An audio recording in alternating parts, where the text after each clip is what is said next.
Okay. Okay, thanks for having me today, guys. I always enjoy talking to a group of physical therapists. And I think we'll get going in the interest of time because we're going to try to make this a relatively short presentation. If we're going to talk about chiropractic, this is going to sound a little simplistic, but we've got to define what it is right off the bat. And that's, it's sometimes easier said than done because to answer that question, it really depends on who we're asking the question of. If we were asking the general public, and when I say the general public, I'm really talking about everybody except physical therapists and perhaps medical doctors. I'm talking about politicians and lawyers and just everyday folks. And I think if you ask that question to the general public, the majority of them, especially if you give them a multiple choice, are going to pick this answer right here. They're going to say that chiropractic is an advanced form of physical therapy with a focus on the treatment of low back pain. Well, nothing could be further from the truth.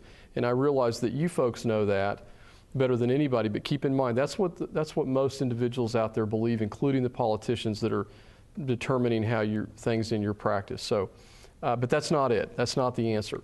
Now, what if the audience or the people that you were asking the question of was a group of chiropractors? I think, again, if it were a multiple choice format, I think they'd choose this second answer. They'd say that it is an alternative, comprehensive healthcare profession whose practitioners see patients on a primary care level treating everything from ear infections to PMS. And this just blows people away when they hear this because most people don't realize it. But that's the truth. That's what the vast majority of chiropractors believe that chiropractic is. And if we had more time, I could show you literally dozens of very clear-cut examples to show how accurate this is. But for now, in the interest of time, just take my word for it that this is what the chiropractors see chiropractic is. Again, in a comprehensive healthcare profession. Well, if you ask me, if I'm the person being asked the question, I'm going to say that it's not either one of these. What chiropractic is instead is actually nothing more than a philosophical belief system based on ideas that are not only unscientific, they are actually anti-scientific. Because you see, ladies and gentlemen, chiropractic in 2008 remains virtually unchanged from chiropractic in 1895. The ideas that form the basis of chiropractic today, and notice I use the word ideas and not theories because to be a theory, the idea has to be sort of plausible, which these ideas are not. So the ideas that form the basis of chiropractic in 2008 are virtually unchanged from the ideas that were spouted forth by Daniel David Palmer back in 1895. So chiropractic, again, is nothing more than a philosophical belief system. In fact, it much more closely resembles a religion or a cult than it does a healthcare profession. To fully appreciate this, to fully understand this, we've got to step back in time and take a look at a little bit of history. It's something that can accurately be called the miracle in Iowa. Folks, Daniel David Palmer was an uneducated Canadian immigrant who settled in Davenport, Iowa in the last part of the 19th century where he worked as a grocer. Now, Palmer became convinced that there existed an as of yet undiscovered single cause of all disease, and he reasoned that if he could identify that single cause of all disease, perhaps he could implement a single treatment for all disease, saving mankind from the scourge of all ailments forever. Fame and fortune would surely follow. Well, in the 1880s, Palmer established a magnetic healing studio, and for those of you unfamiliar with that term, magnetic healing was a popular form of 19th century quackery in which the practitioners believed that their own personal magnetism gave them the power to cure disease. And on September 18th, 1895, Palmer met a man, a janitor named Harvey Lillard, who supposedly had been stricken deaf some 17 years earlier while working in a cramped and stooped position. Now, Palmer somehow convinced the man to allow him to perform an exam, and lo and behold, there it was, a spinal vertebrae that had been racked from its normal position. Palmer then used his bare hands to carefully and skillfully maneuver the misplaced vertebral body back into its normal position, and lo and behold, the man could hear. Now, folks, I have not had gross anatomy in over 20 years, but I just don't remember the 8th cranial nerve, the nerve that supplies the sensation of hearing, going anywhere near the spine. Is it possible that I'm wrong? I don't think so. Well, not long after this, another patient came to Palmer, this time with a case of heart trouble. Again, a misplaced vertebrae was identified, its position corrected, and again, the man was cured.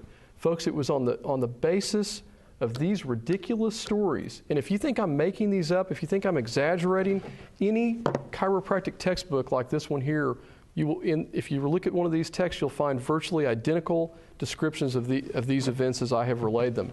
But it was on the basis of these events that the Palmer School of Chiropractic was founded on the banks of the Mississippi River with a 3-week course of study and a single admission requirement, the ability to pay the $300 tuition. Let's take a look now at the principles upon which the Palmer School was founded. Number one, subtle spinal abnormalities exist which Palmer termed vertebral subluxations. Secondly, these subluxations impede the normal transmission of nerve impulses throughout the human body. Next, this nerve interference is the single cause of virtually all disease. Following that, chiropractic adjustment, as you can expect, is of course the only legitimate and appropriate treatment for all disease. And lastly, Palmer believed that drugs and surgery were fraught with complications and at best only treated the symptoms while ignoring the true cause of disease. You know what? I'll actually give Palmer credit for this last one, because if you think about it, early 20th century healthcare, medicine and surgery were pretty shaky themselves back at that time, right? I wouldn't have wanted to undergo any medical therapy at that time, but look at what has happened in the last 110 or 115 years with modern healthcare, conventional healthcare in the United States and around the rest of the world. We've made gigantic strides. It's a whole different ballgame.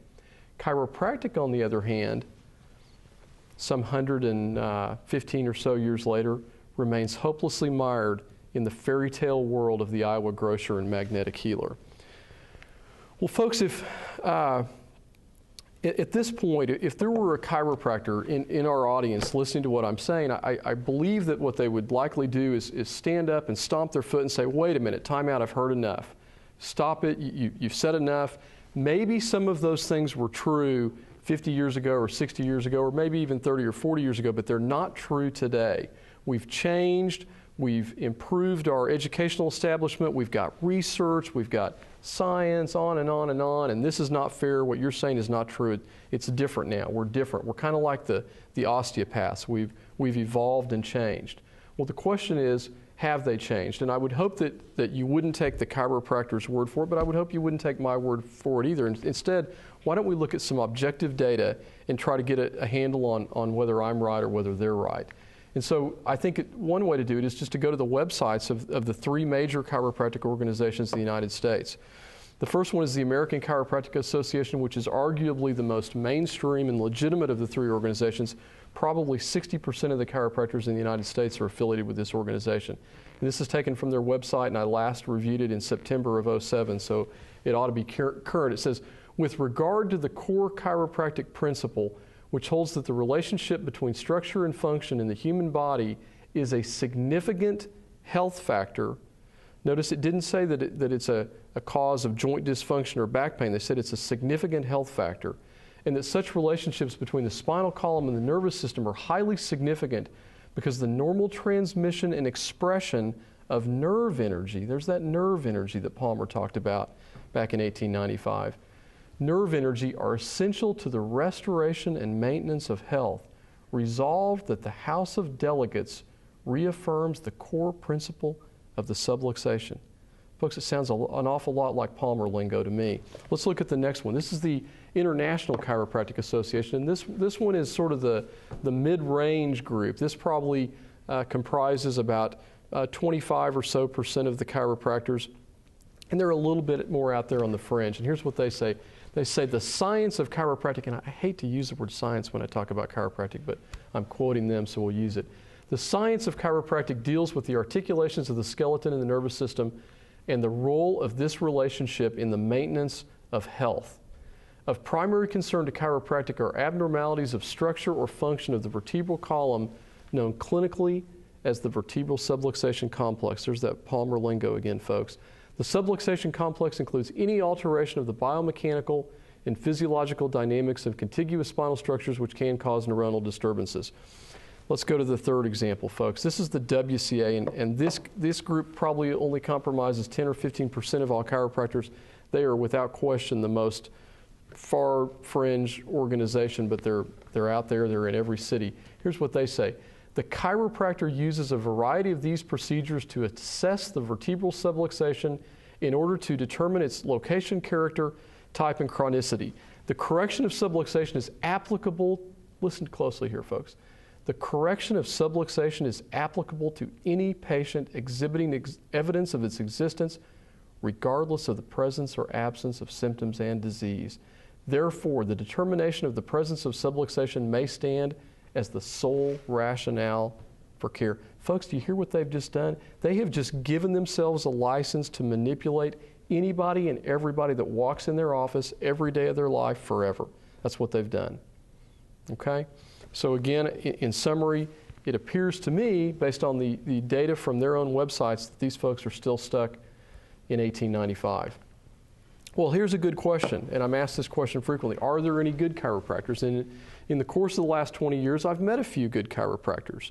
These are individuals that are well-intentioned, honest, scientifically based practitioners who are doing their very best to practice legitimate and safe manual therapy in the treatment of musculoskeletal disease. In fact, the really good news is, folks, there's even an organization for these folks. It's called the National Association for Chiropractic Medicine, and we can go to their website also and read some statements from there. And let's just read a statement from the site. The first and foremost requirement for membership in NACM is that a doctor of chiropractic medicine renounce the chiropractic hypothesis and/or philosophy, that is, the tenets upon which their scope of practice is based.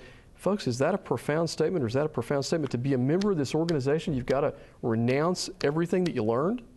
That's amazing. That is absolutely amazing. Moving on, the original chiropractic hypothesis, stated simply, is that subluxation is the cause of disease. Science has not found any organ system pathology which adjustment or manipulation of spinal joint structures has effect. That is, no disease or disease process is affected. NACM members do not consider themselves to be primary practitioners, as this would necessitate the training and ability to therapeutically impact any healthcare need of the consumer. Folks, that is amazing. That is fantastic news, isn't it? They're figuring it out. They're seeing the light. They're dumping all the Palmer nonsense and voodoo, and they're moving into the 21st century and evidence-based healthcare. Well, it sounds good, doesn't it? The sad reality is that for all practical purposes, this organization does not exist. There is a guy in Houston, Texas named Ron Slaughter that is their executive director. I've spoken with him on the phone a couple times. Sounds like a great guy, but he will not give me any information regarding their numbers, who's a member, et cetera. It is our best estimate that there's probably less than 100 members of this organization. Some of the few that we know about and have talked to have said they have been threatened and with licensure loss and even some physical harm for even being associated with this organization. So as good as it sounds, unfortunately, we've got a long way to go before very many chiropractors affiliate with any organization of this nature.